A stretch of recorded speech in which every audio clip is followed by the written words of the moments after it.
días. ¿Se oye bien? Sí. Buenos días, muchísimas gracias por estar aquí en el Foro de Conversaciones Literarias de Formentor. Esta mesa, titulada Bribones, cierra este ciclo ciclónico que hemos vivido en Las Palmas de Gran Canaria y que estamos viviendo porque creo que no vamos a salir hoy de aquí. En serio, ¿eh? Creo que casi todos los presentadores hemos acudido al diccionario a buscar acepciones de los términos que han estructurado las charlas. En el caso de bribón, los bribones, la Real Academia lo define como haragán o dado a la briva, es decir, a la holgazanería picaresca. En realidad, las etiquetas empleadas, pícaros, sátiros, mangantes, embusteros, bribones, a pesar de sus peculiaridades específicas, se emplean a veces como sinónimos y tienen rasgos comunes. Son caraduras más o menos seductores, con rasgos de psicopatía más o menos pronunciados, con ausencia de empatía hacia el dolor ajeno y desprecio por las normas. Todo ese rechazo que provocan en la vida real enamora y fascina en la vida literaria, donde, como hemos visto estos días, estos personajes conforman una biblioteca maravillosa que concentra la esencia de la naturaleza humana. Los personajes de los que vamos a hablar hoy, de los que van a hablar nuestros invitados, son de muy distintas procedencias y creo que en general no tienen mal fondo. Van de la Edad Media hasta los años 60 del siglo XX, desde el Camino de Santiago a Nueva York. Tenemos a San Juan el Hospitalario, caballero medieval devenido santo, a dos gigantes glotones del Renacimiento, Gargantúa y Pantagruel. Teníamos también al capitán Alonso de Contreras, militar y aventurero español del siglo XVII, pero Félix de Azúa lamentablemente no ha podido llegar. Tenemos a un par de estafadores de la Norteamérica del siglo XIX y al inolvidable Ignatius Reilly, el tortuoso e inadaptado gordito de Nueva Orleans. Dos autores franceses, dos estadounidenses. Vamos a empezar con Ignatius Reilly. Laura Fernández nos va a explicar por qué ha incluido a este personaje en la formidable colección de bribones y pícaros. La conjura de los necios, escrita en el año 62, no fue publicada hasta 1980 de forma póstuma porque su autor, John Kennedy Toole, se había suicidado poco después de acabar el libro, rechazado por varias editoriales. No es el caso de Laura, que es una autora de éxito temprano, prolífica. Ha escrito 6 novelas, entre ellas Bienvenidos a Welcome, Gwendolyn Kramer, La chica zombie y la más reciente, publicada el año pasado, La señora Potter no es exactamente Santa Claus, que ha recibido numerosos galardones, entre ellos el premio Ojo Crítico. Laura, cuando quieras. Gracias, gracias Maite y gracias a todos por estar aquí esta mañana ciclónica, como ha dicho ella.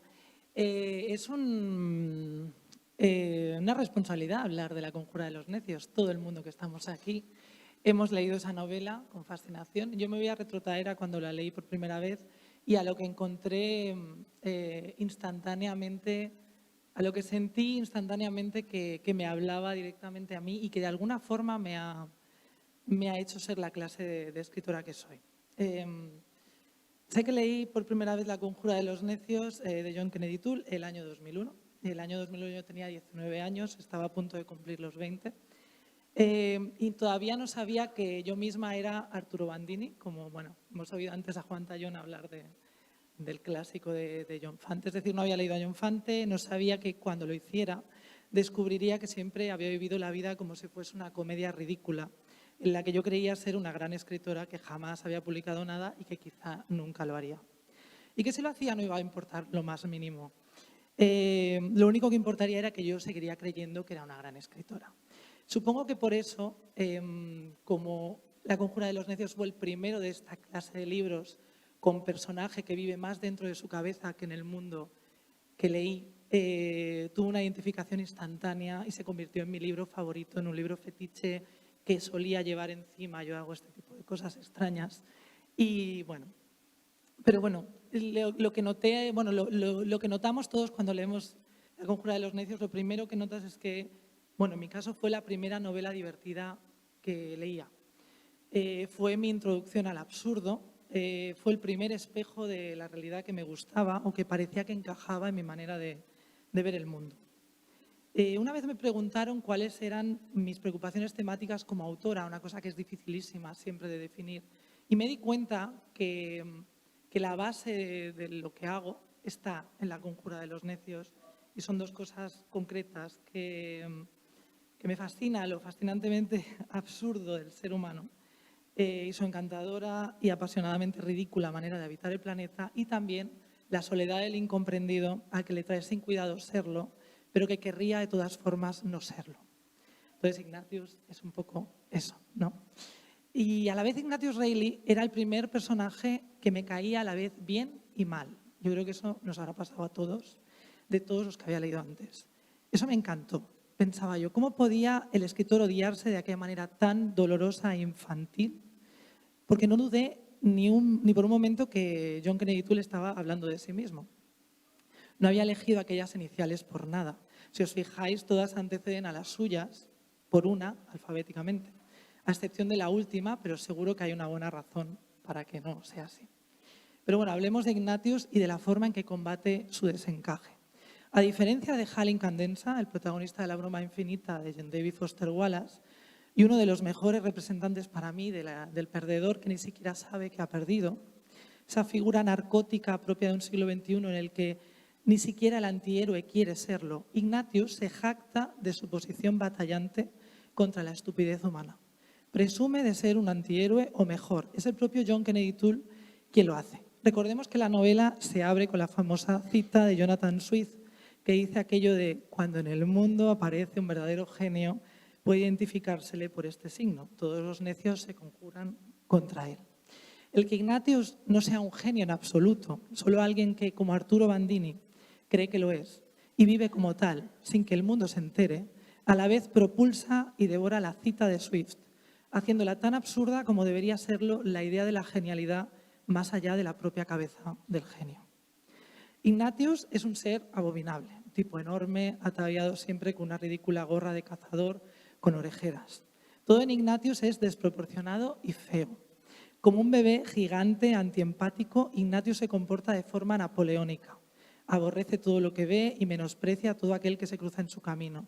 Tiene una relación horrible con su madre y con todo el mundo, incluida la maravillosa Mirna Minkoff, la rebelde y admirable única amiga de Ignatius, con la que se escribe cartas y de la que abomina en esas mismas cartas. Las de ella, en cambio, son siempre empoderadoras y divertidas. Es como que trata de entenderle y de sacarle de un agujero del que él no quiere salir. Que dé comienzo a todas ellas con un señores, porque escribe tantas cartas a editores que ha olvidado cómo escribir otro tipo de encabezamiento, porque ella también quiere ser escritora, es quizá la primera forma de equívoco narrativo que adopté yo misma cuando empecé a escribir. Mirna vive como Ignatius en un mundo que no entiende y que jamás va a entenderla ella. Pero a diferencia de Ignatius, Mirna está intentando fingir que puede hacerlo. Ignatius no. Ignatius presume de estar al margen y desde el margen lo boicotea. Ignatius boicotea al mundo. No parece aprovecharse de él como lo haría el bribón, aunque en realidad lo hace. Ignatius se demuestra a sí mismo con cada acción que emprende que tiene razón, que la ha tenido desde el principio. Todo va escandalosamente mal. Nada tiene sentido. Él es una víctima con una válvula rebelde. Y ese es el provecho que busca y que encuentra cada vez, darse la razón. En esa Nueva Orleans que lo soporta todo, hasta un cínico mastodóntico de ideales medievalistas. Ignatius es, podríamos decir, un bribón de las ideas, de las palabras o mejor, de los conceptos, porque es con ellos con los que juega, los que deforma, los que burla y roba al mundo. Pero Ignatius, a diferencia del bribón clásico, no disfruta haciendo lo que hace, lo sufre. Ignatius es, en ese sentido, una especie de bribón gruñón. No querría que el mundo fuese como es y por eso está enfadado todo el tiempo. No está enfadado porque no encaje en el mundo, sino porque es el mundo el que no encaja. Es el mundo el que no debería ser como es. Todo está mal, se dice Ignatius. Está mal que su madre conduzca borracha y que salga con el patrullero Mancuso, que es otro gran personaje, que va siempre disfrazado y vive siendo adecuado cada vez para la situación que le toca y que en realidad está siempre perdido. Está mal que existan las boleras y las fábricas y el trabajo, y están mal los perritos calientes y tener que venderlos.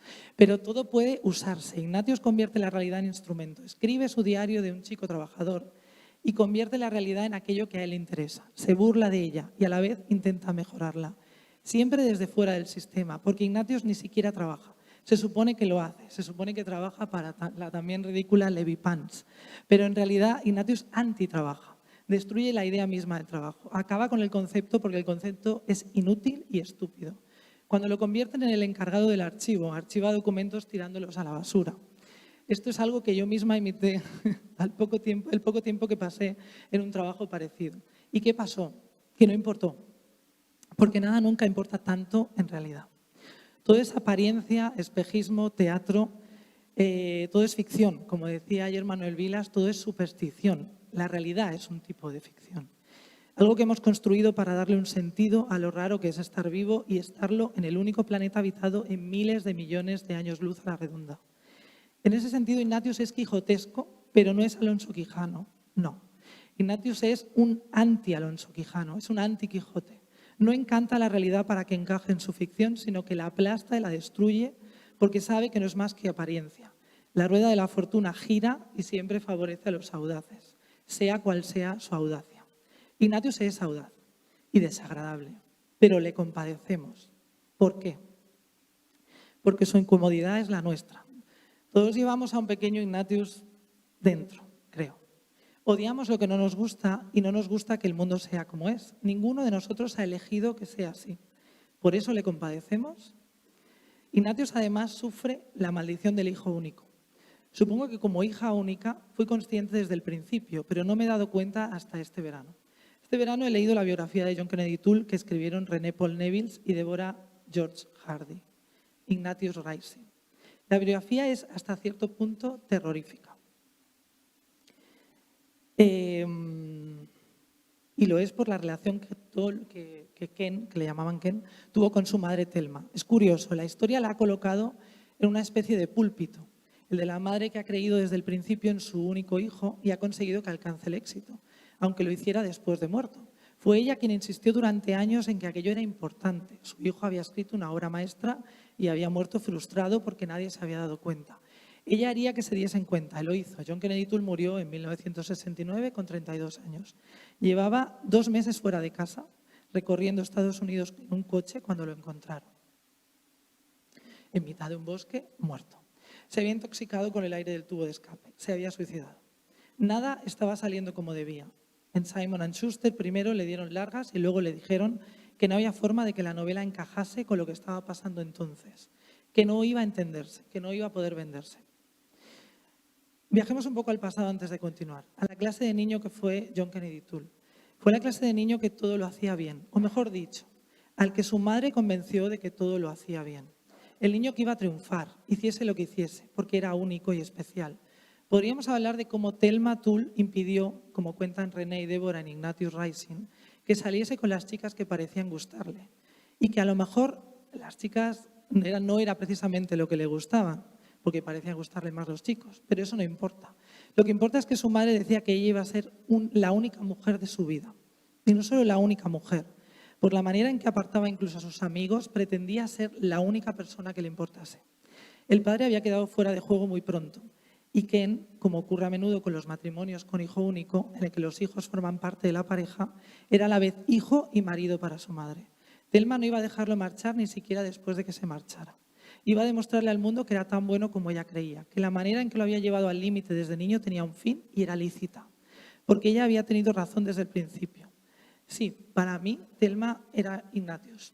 La sensación después de leer la biografía de John Kennedy Toole es que los papeles en la novela están cambiados, que el autor se libera, se despreocupa, bebe y sale con quien le apetece en el papel de la madre, presente pero no controladora, Irene, mientras su madre, Thelma, y su deseo de imponer su visión del mundo y rehacerlo para brillar como debería, quedan encerrados en los totalitarios aires de grandeza de Ignatius.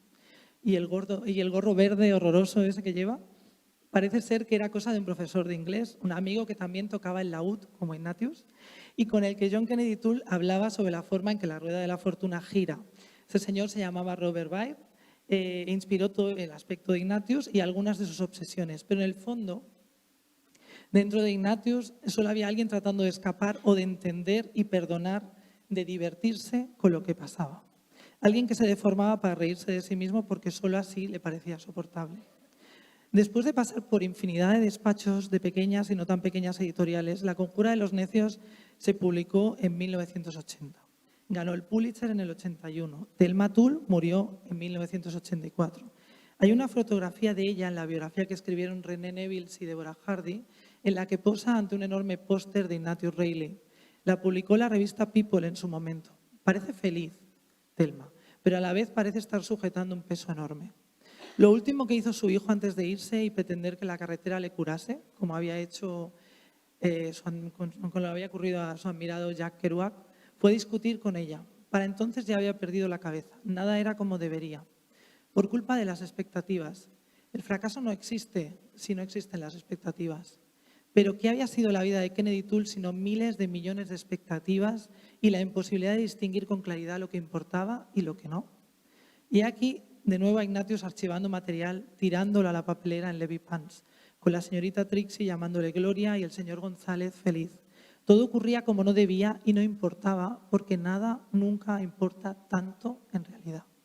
Y pese a todo, citando a Ignatius, citando a Platón, dentro de su obra magna, querido lector, los libros son hijos inmortales que desafían a sus progenitores, porque a lo mejor son ellos lo único que importa.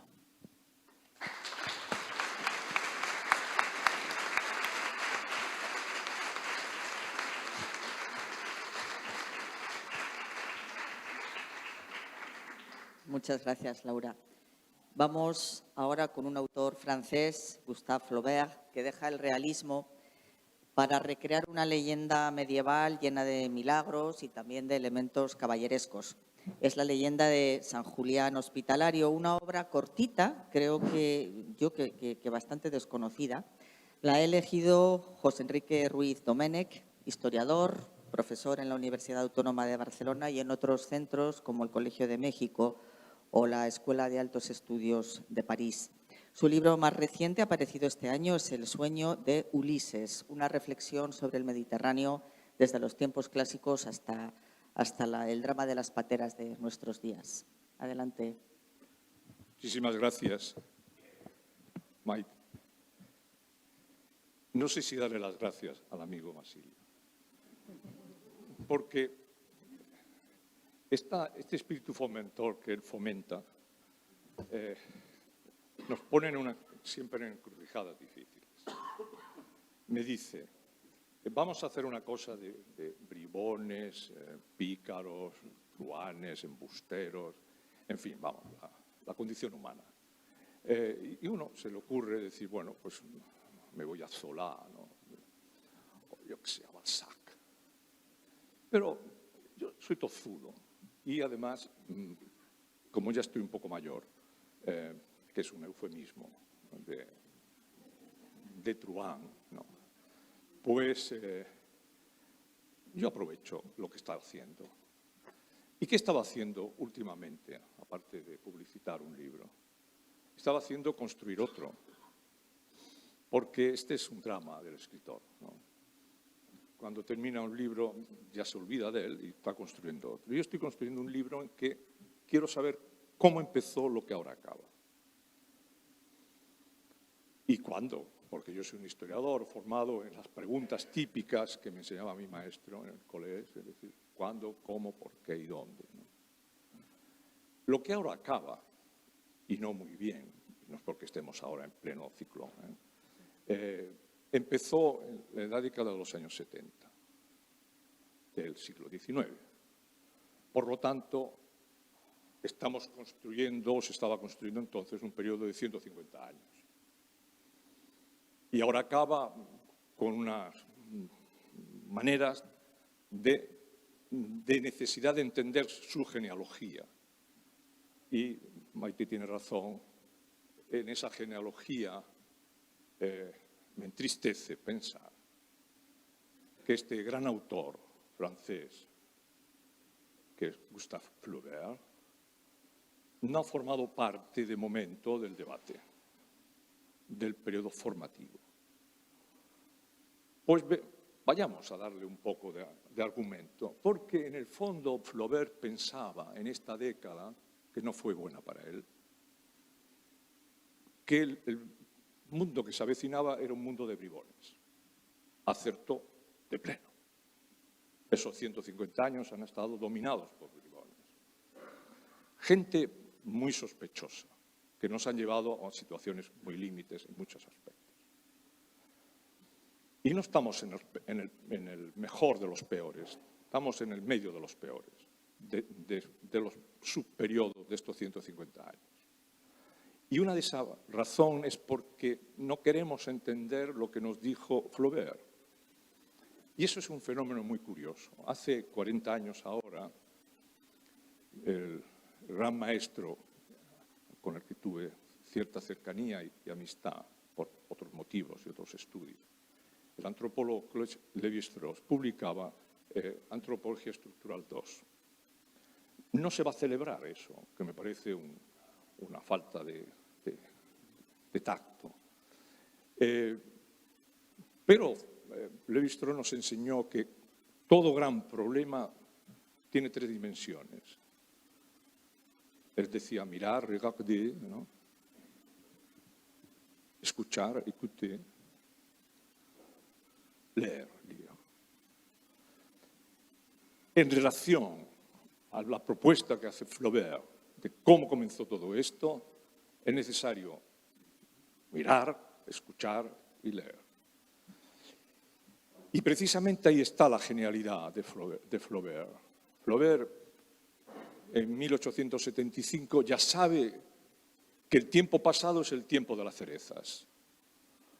Yo sé que eso es intertextualidad. Muy pocos saben que el tiempo de las cerezas es la ruina de la comuna y lo que eso significó, el fin de las revoluciones.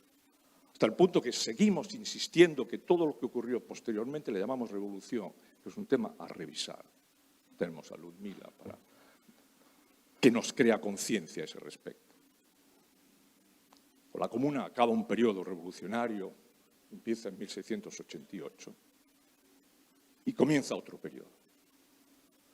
Flaubert sabe que ese tiempo de las cerezas terminará siendo una bella canción para que Yves Montand la cante, ¿no? Y pierde la renta, muere la madre. Esa es la circunstancia del yo. El yo y la circunstancia, que me parece orteguiano esto. Pero él piensa más en el futuro que en el pasado. De hecho, el pasado lo ha hecho grande. Ha escrito una novela por la que ha sido casi aprisionado, ¿no? Que todo el mundo cita y pocos leen, que es Madame Bovary, ¿no? Luego está intentando darle forma a Salammbô y sobre todo a esa bellísima novela que nunca terminará, que es una novela sobre la impostura y que nunca terminó. Pero para llevarla a cabo, él necesita crear un nuevo estilo literario. Y entonces comienza ese esfuerzo extraordinario de una persona que sabe que se va a enfrentar a los bribones, que es un tipo de gente, ¿no?, como los necios que hablaba Kenneth Poole, ¿no? Un tipo de gente muy abundante, por lo tanto peligrosa, porque hay muchos, ¿no? Y Flaubert comienza a pensar en sí mismo. Sitúa su yo en el plano principal del argumento porque sabe que 20 años después alguien va a decir, en este periodo que ahora se abre, que el yo va a estar sometido a una tensión permanente con el superyo. Él no va a leer a Freud, pero sí empieza a entender que lo que viene de América con William James y de su hermano puede de algún modo cambiar el ritmo narrativo.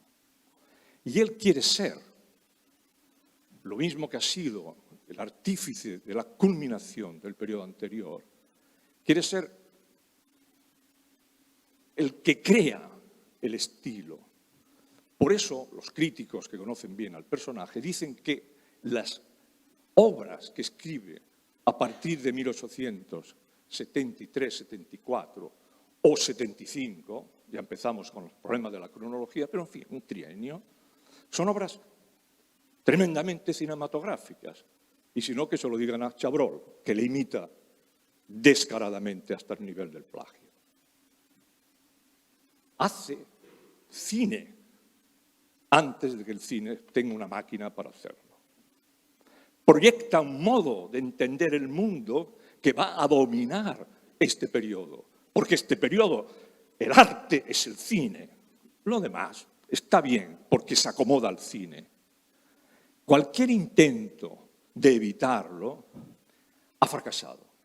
Flaubert busca en su profundo yo algo que le conmocionara tanto que le permitiera cambiar el estilo para que sonara eso que él considera tan importante y que nosotros no, que es la lengua francesa. Voilà. Por lo tanto, que va a escribir no para leer, para escuchar. Y eso es fascinante en un mundo como el nuestro, del YouTube y del podcast y todas estas cosas audiovisuales. Pero no se le ha ocurrido, es verdad que así algunos, a plantear que su obra tiene que ser escuchada. Y por lo tanto yo voy a proponer como prólogo dos cosas. Primera, señor, avanti, eso, así me pone la primera. Primera imagen.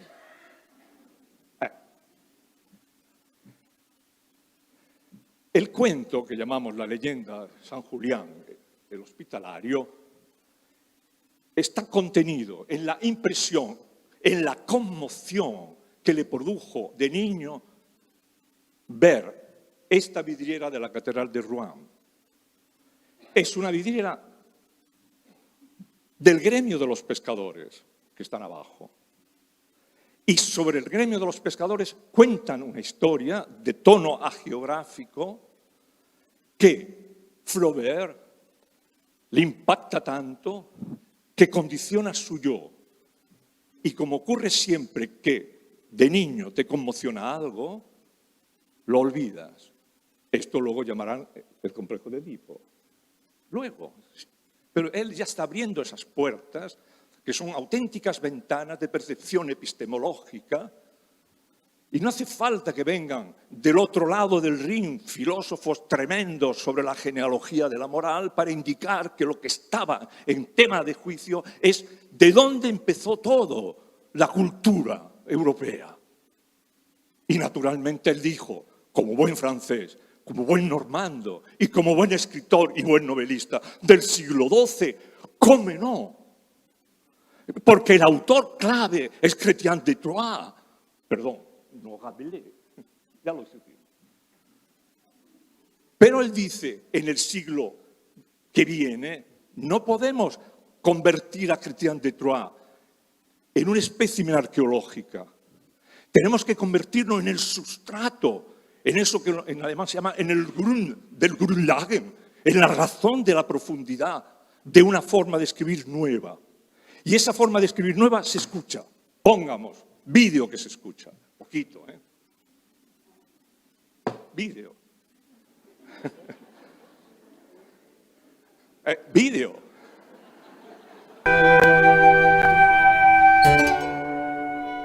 Medio minuto. La légende de Saint Julien l'Hospitalier.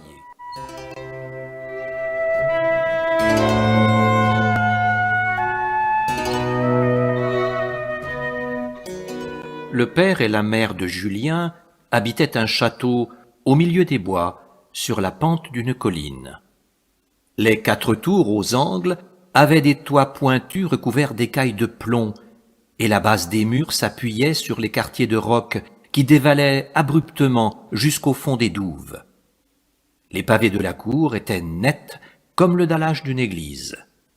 De longues gouttières, figurant des dragons, la gueule en bas, crachaient l'eau des pluies vers la citerne, et sur le bord des fenêtres, à tous les étages, dans un pot d'argile peinte, un basilic ou un héliotrope s'épanouissait. Corte.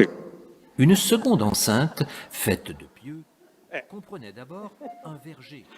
Podríamos haber dedicado toda la sesión, incluso todos los bribones, a escuchar a este actor excelente, a cómo elabora ese francés que hoy si lo pones en la escuela, incluso en la escuela Montaigne o alguna de estas, e incluso a los normalians, no lo entenderían.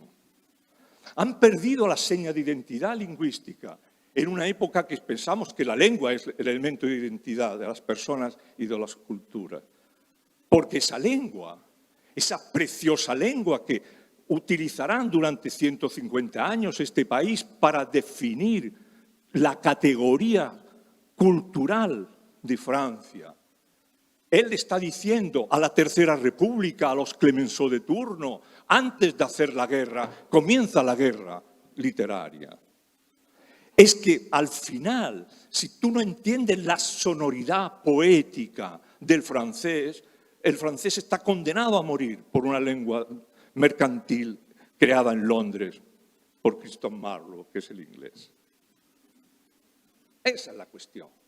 Y ese es el debate de estos 150 años. Y es el debate actual. ¿Qué hacemos con esta lengua que dio a Flaubert? ¿Cómo se puede ser flaubertiano sin saber francés? Es que no lo puedo entender. Nunca lo he entendido. Como los especialistas en Aristóteles que no saben griego. ¿Pero qué está pasando? ¿Qué está pasando en nuestro mundo? Y ahora, ¿de qué habla el cuento? Es que es un cuento. ¿Por qué es un cuento? Porque, fijaos, Flaubert tiene en mano escribir la última novela de Bouvard, ¿no? Es una novela sobre la impostura, pero él necesita primero perfilar la lengua en la que lo va a escribir. Por eso no la termina. Y se fija en el autor que no la terminó. El último gran escritor francés que no terminó una novela es Chrétien de Troyes. Pero fijaos qué novela no terminó. El Perceval o el cuento del Grial. Y los continuadores forjaron infinidad de cuestiones sobre por qué no puede terminarse una obra. En un momento, además, que aquel señor que hablaba de la genealogía de la moral y de cuyo nombre no quiero acordarme, esto es cervantino, como sabéis, está acusando a Richard Wagner de concluir el Parsifal. Y el lío que se monta en el mundo cultural es extraordinario en París. Porque son las revistas wagnerianas parisinas las que sacan el problema a debate. Y lo sacan en honor del viejo normando que ha envejecido terriblemente, que parece un viejo de 90 años y apenas tiene 60, que actualmente estaría todavía de buen ver, ¿no? Pero ya no. Y entonces lleva a cabo un relato para leer, que yo espero que leáis. Muchas gracias.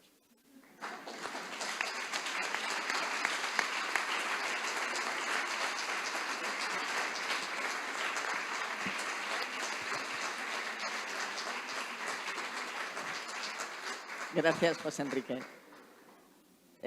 Seguimos en Francia. Le toca el turno a dos gigantones, Gargantua y Pantagruel, personajes del escritor François Rabelais, médico y humanista del siglo XVI, que se inscriben en la tradición goliárdica y a quienes puso cara Gustave Doré.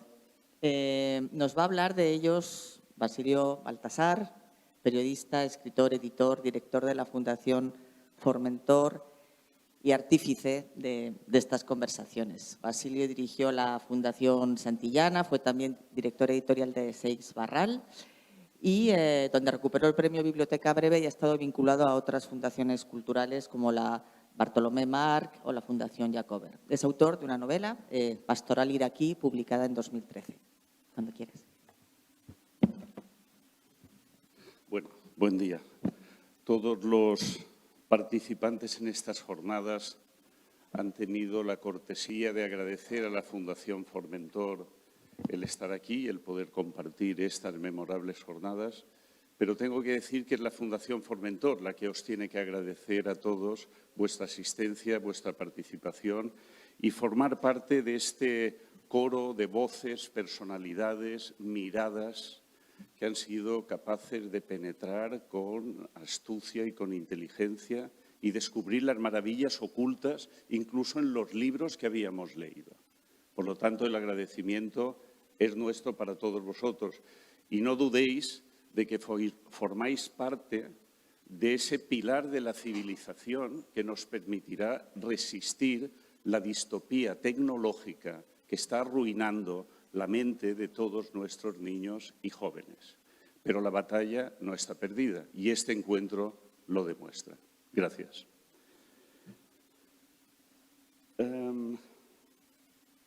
Esta celebración de la literatura picaresca y satírica ha creado un halo de hilaridad, de buen humor, de risa, de sonrisa, de carcajada y, por lo tanto, yo creo que ha llegado el momento de que nos preguntemos ¿de qué demonios nos estamos riendo?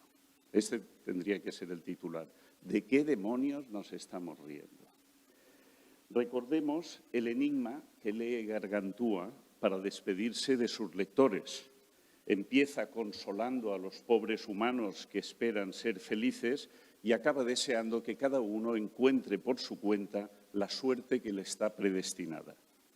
Quizá imitando a su buen amigo Nostradamus, Rabelais imita una de sus cuartetas que dice: surgirá una clase de hombres cansados del descanso y hartos de no hacer nada, que empujarán a la gente a litigios, lucha y discordia, camorras, debates y querellas. Se perderá todo orden y discernimiento y todos seguirán a la multitud ignorante y tonta. Esto es lo que escribe Rabelais en Gargantúa, en el enigma final. No sabemos o podemos sospechar quiénes son esos hombres cansados de no hacer nada. Pero, aunque no nos guste vernos retratados con tanta fidelidad, por muy humorístico que sea el trazo de los videntes, hay que reconocer que no es un mal presagio desde el siglo XVI hasta el nuestro.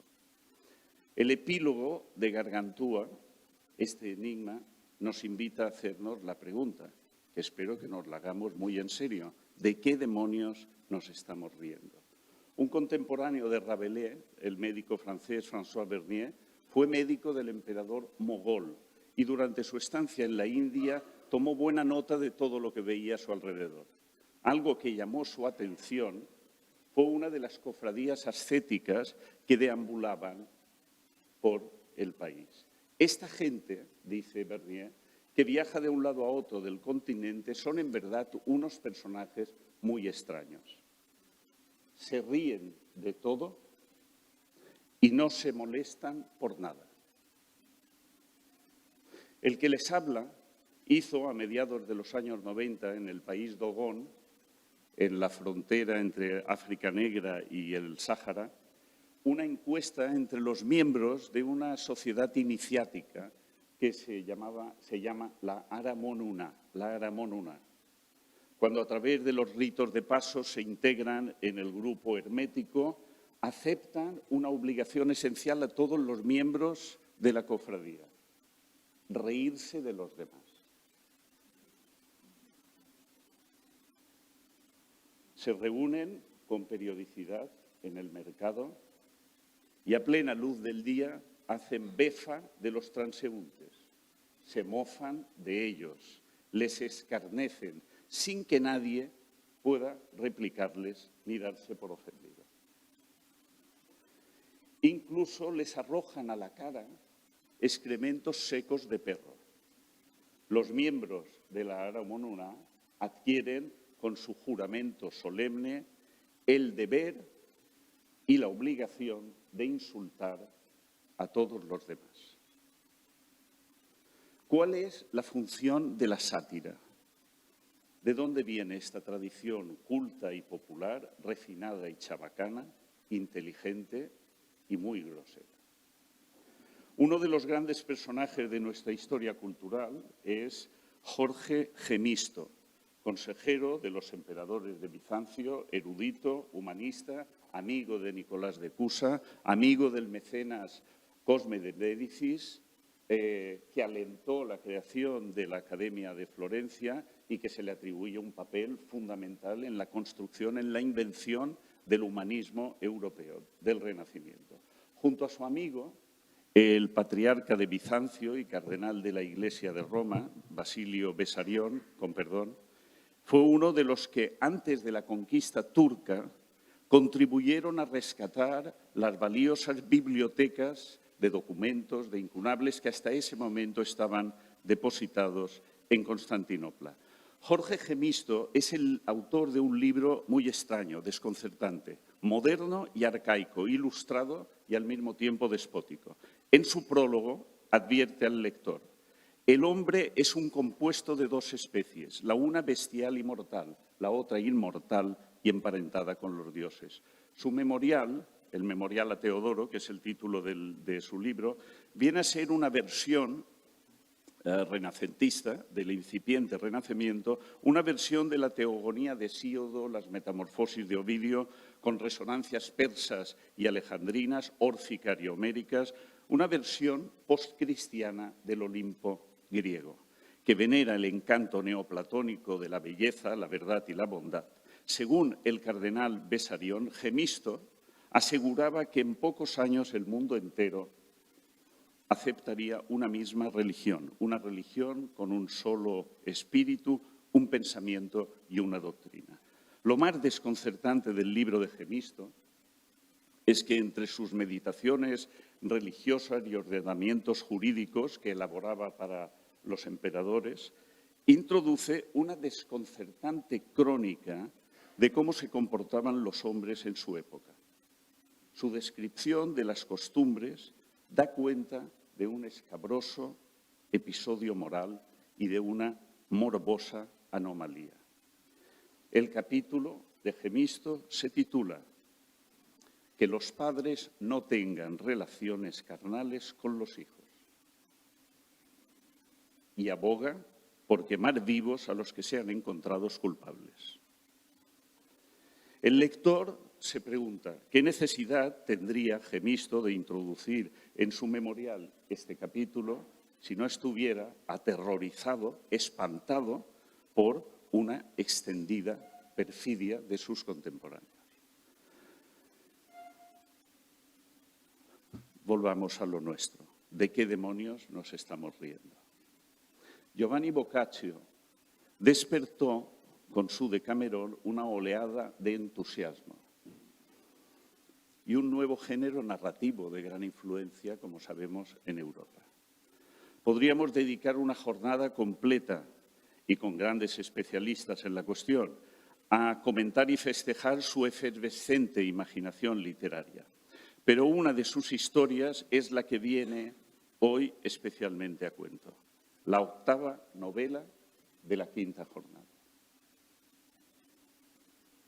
Se puede considerar una invitación a preguntarnos de nuevo sobre el origen de la risa, la necesidad profunda, íntima, que excita el temblor, que libera y que consuela. Resumo esta formidable novela de Boccaccio. El joven caballero Nastagio de los Honesti está triste a causa del repudio de su amada. Melancólico, se pasea por el bosque, entristecido, y de repente le sorprende una insólita escena. Ve pasar a un hombre a caballo que está persiguiendo a una muchacha. Le da alcance, la mata y sus perros la devoran. El jinete, que descubre la presencia del joven Nastagio, lo tranquiliza y le dice, bueno, no te preocupes ni te inmiscuyes, no te inmiscuyas. Esto sucede cada viernes en el mismo lugar. Y así sucederá de siglo en siglo hasta purgar el horrendo pecado de la joven muchacha. Según le dice el furioso personaje, la chica pagará muy caro haberle rechazado y haberse negado a casar con él. El joven Nastagio, de repente, sagazmente, ha comprendido que padece la misma desdicha y se le ocurre que esa vivaz escena de los fantasmas podrá serle de gran utilidad. En efecto, el viernes siguiente encarga a sus criados preparar un gran banquete en el mismo lugar del bosque en donde ha sucedido la escena que hemos descrito y reúne en la mesa a la joven altiva, arrogante, bellísima, y a su familia. Apenas han tenido tiempo, cuenta Boccaccio, apenas han tenido tiempo de hacer el primer brindis cuando oyen entre los árboles un gran llanto y ven correr entre los arbustos a una hermosa mujer desnuda, llorando y pidiendo piedad y auxilio a gritos, y a dos grandes y feroces mastines que corriendo detrás de ella la muerden. Y detrás de ellos, sobre un corcel negro, a un caballero moreno de rostro sañudo, con un estoque en la mano, que grita con palabras espantosas e injuriosas hasta darle alcance. Baja del caballo, le clava el estoque en su espalda, le arranca el corazón y se lo da a los perros. Dice Boccaccio que la escena produjo un gran alboroto, espanto y consternación entre los comensales. Y especialmente virulenta fue la reacción de la muchacha cortejada por Nastagio. Y dice Boccaccio, pues ya se vio ella misma corriendo en vano delante de los perros. Dice Boccaccio que fue tanto el miedo que sintió la muchacha que inmediatamente cambió de parecer y que el desprecio que le inspiraba Nastagio mutó repentinamente por un fervoroso amor y que ese mismo domingo se casaron. Añade Boccaccio que no solo la reciente esposa de Nastagio, sino todas las mujeres de Rádena sintieron tanto pavor que desde entonces fueron mucho más dóciles, dice Boccaccio, a los placeres de los hombres. Si alguno de ustedes visita el Museo del Prado, podrá ver en una de sus salas las obras de Botticelli que donó al Museo del Prado el mecenas catalán Francesc Cambó. La escena se titula, el cuadro, las pinturas son 4 escenas de la historia de Nastagio degli Onesti y se cuentan con imágenes, la misma historia que Boccaccio escribió en su Decamerón. Estas pinturas fueron encargadas a Botticelli por Lorenzo el Magnífico, como un regalo de bodas a su sobrino.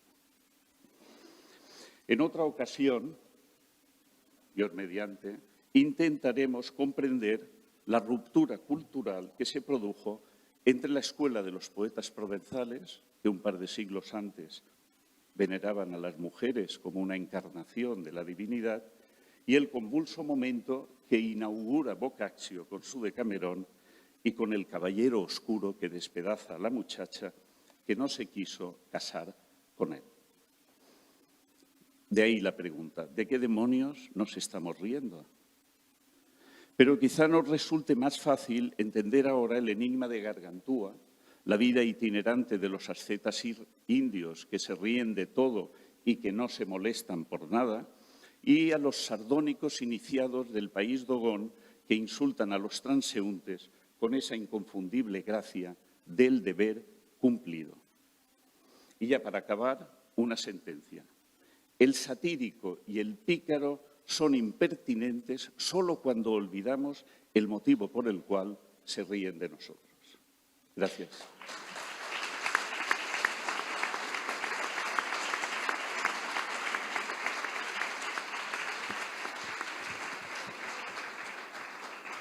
Para terminar, saltamos de nuevo a Estados Unidos, esta vez a los albores del siglo XX, en un viaje en la América rural, desde América rural a Pittsburgh, de la mano de unos timadores amables, los pícaros sentimentales. Una novela escrita por William Sidney Porter, más conocido como O. Henry, y que se dice inspirada por sus propias peripecias vitales. Lo ha escogido Lyudmila Olitskaya, que de hecho nos contaba en su maravilloso discurso del viernes que tuvo una aventura amorosa con O. Henry cuando estaba en bachillerato. Lyudmila ha sido la reina de este encuentro. Su pasión por la lectura le costó el puesto de trabajo en el Instituto de Genética General y, bueno, pues hay que alegrarse por ello, ¿no? La Academia de Ciencias de la URSS perdió a una biogenetista, pero la literatura mundial ganó a una soberbia escritora. Que además, bueno, ha recibido numerosos premios como el Médicis extranjero, el Booker ruso, el Booker internacional y ahora, pues, este año el premio Formentor. Gracias, Lyudmila. Предложенная тема «Плут и мошенник» порадовала меня как возможность вернуться к двум самым любимым, зачитанным и замусоленным книгам из моего детства – рассказу о Генри и Дон Кихот Сервантеса. Растрепанный томик рассказов о Генри был первой моей любимой утешительной книжкой. Второй, Дон Кихот, строгий академический том из бабушкиной библиотеки, требовал у 6-летней девочки серьезных интеллектуальных усилий. И оставим его в стороне. Человеческое общество невероятно разнообразно. В своих самых высоких проявлениях оно является примером праведности и святости. Но и пороки человечества бывают ужасны. Однако писатели о Генри не занимают эти крайности. Его герой – милый смышленый мошенник, который сам порой оказывается облапошенным, более сообразительным конкурентом. И тюрьму, и ее обитателей о Генри знал не понаслышке. Он попал в тюрьму за растрату, когда работал в банке. И теперь мы никогда уже не узнаем, совершил он на самом деле растрату в $6000 или обвинение это было ложным. Но так или иначе, он получил 3-летний тюремный срок. И благодаря этому у него появилось много свободного времени, которое он не тратил даром, и свой первый рассказ он написал именно в тюрьме. В русской классической литературе большая традиция связи писателей с тюремной темой. Иногда это и реальное пребывание в тюрьме, как это было в судьбе Достоевского, иногда, как было с Чеховым, который совершил огромное путешествие через всю страну на остров Сахалин, чтобы увидеть, в каких условиях жили там заключенные. Об этом он написал одну из главных книг о тюрьмах и каторгах до советского времени. Рассказы о Генри совсем иного жанра. Они не о страдании, они об умении преодолевать тяжкие жизненные обстоятельства и извлекать улыбку из самых неблагоприятных минут жизни. Именно по этой причине рассказы о Генри люди читают уже 2-е столетие, и, похоже, забвение ему не грозит. Умение о Генри развернуть повествование самым неожиданным образом, придать любой легкой шутке глубокий смысл, расположить читателя к своему герою, проходимцу и плуту не имеет себе равных. Чудесный рассказ «Гнусный обманщик» повествует о молодом пареньке с сомнительной репутацией. Малыше Льяна, который после совершенно закаторшной ссоры и убийства скрывается в далеких краях. Случайный знакомый предлагает ему новую авантюру – выдать себя за давно пропавшего сына богатой пары, которая много лет разыскивает исчезнувшего сына. Он соглашается, и новый знакомый делает ему на руке татуировку, которую носили все мужчины этой семьи, после чего представляет его безутешным родителям. Те счастливы обретению сына. Через некоторое время сообщник требует, чтобы тот вынес, наконец, из дома своих мнимых родителей деньги, на малыш Льяна отказывается. Он предпочитает остаться в доме обманутых родителей в качестве сына и не носить матери еще одного удара. Жулик совершает свой последний обман и принимает роль любящего сына, который нравится ему больше всех ролей, которые ему приходилось играть в своей прежней жизни. Плуты и обманщики о Генри обязательные, обаятельные герои, которые сами нередко оказываются обманутыми. В России есть свой собственный культурный герой такого рода, созданный в России в самое неподходящее для этого время, во время строения социализма в 1928 году. Это Остап Бендер, он же Остап Сулейман Берта Мария Бендер Бензадудайский, главное действующее лицо «12 стульев», писателей Ильфа и Петрова. Героев Ильфа и Петрова и О. Генри роднит замечательное качество. При всем их остроумии, изобретательности и ловкости им не удается достичь своей цели и обрести желанное сокровище. Но обретают они нечто не менее существенное, полное приключений, яркую жизнь. И мы, читатели, благодарны этим авторам и их героям за возможность участвовать в их приключениях и похождениях, которых напрочь была лишена наша советская молодость. Именно поэтому, отложив перечисленные в школьной программе песню о буревестнике Горького и поднятую целину Шолохова, мы передавали друг другу лохматые от старости зачитанные томики Ильфа и Петрова, чтобы соучаствовать в мошеннических проделках их героев, а рассказы о Генри в библиотеке не выдавали на руки, их давали только для чтения в пределах библиотеки, потому что любители их крали сразу же, как только библиотека их приобретала. Да и содержание книги только способствовало такому способу ее приобретения. Последний великий путь русской литературы Остап Бендер искал клад. Упрятанный в сиденье пропавшего стула, клад ему так и не достался. Все найденные им стулья оказались пустыми, а тот единственный, хранивший в себе драгоценности, Остап так и не нашел. Но для жулика важна игра, и в этом его очарование. Вместе с Остапом мы совершаем все его приключения, но желанную награду получает совершенно посторонняя женщина. Размышления о Плутах, о Генри или Ильфа Петрова, эволюции фигуры Плута не лишено прелести, но дело в том, что в 21 веке мошенника жулика Плута вытеснил бандит, жестокий, прагматичный, равнодушный к затейливой игре, столь важной для мошенника. У бандита счет идет на результат, всегда материальный, и речь идет не о деньгах. Стихия игры для прагматичного человека 21 века не так уж важна. Бандит не играет, игра его не интересует, он добивается цели, и цель его выигрыш. Плут О. Генри часто не получает ничего, и да даже что он получает, за первым поворотом сразу же за углом он теряет. Прелесть игры превышает прелесть выигрыша. Но идет время, меняются моды, правила уличного движения, правила игры, меняются и правила поведения, и вдруг оказалось, что жулик не самый большой злодей. Как-то незаметно он превратился в бандита, утратив очарование и привлекательность. Мы помним не очень давнее время, когда жулики носили малиновые пиджаки и золотые цепи на мощных шеях, а потом они переоделись в хорошо сшитые костюмы, научили пользоваться ножами и вилками, выучили иностранные языки, отправили своих детей получать образование в лучшие университеты Европы. Но прошло 20 с лишним лет, и вчерашний криминальный герой, занимающий промежуточное положение между жуликом и бандитом, очень успешно освоил новое пространство. Сегодня его можно встретить в Государственной Думе, в числе госчиновников высокого ранга, а порой этот персонаж не только близок к власти, но и представляет собой власть. Есть грань, за которой жулик превращается в бандита. И более того, иногда оказывается управляющим государством, в котором произошла институализация жуликов. И от того, что жулик заседает в государственных учреждениях, суть его не изменилась. А нам осталось сентиментальное воспоминание о благородном жулике, о героях О. Генри или о более близком сердцу российского читателя, остроумном герое Ильфа Петрова Остапе Бендере. И надо признать, что они выглядят гораздо более человечными, чем их сегодняшние последователи.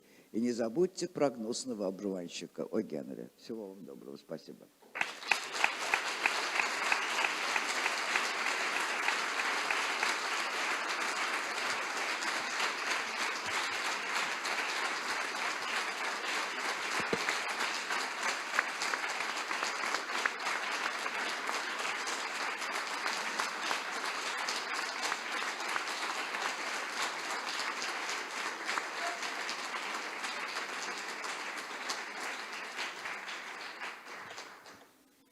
Muchas gracias, Liudmila. Bueno, la conclusión, y ahí sí cabe preguntarse de qué nos reímos, porque evidentemente la realidad empeora considerablemente la literatura. Y los bribones reales son siempre mucho peores que los literarios. Pues aquí hemos llegado ya al final de las conversaciones de este año. Muchas gracias a todos por su asistencia. y estoy segura de que mañana mismo Basilio y Adriana y todo el equipo van a poner en marcha ya el próximo encuentro, el próximo año. Gracias a todos.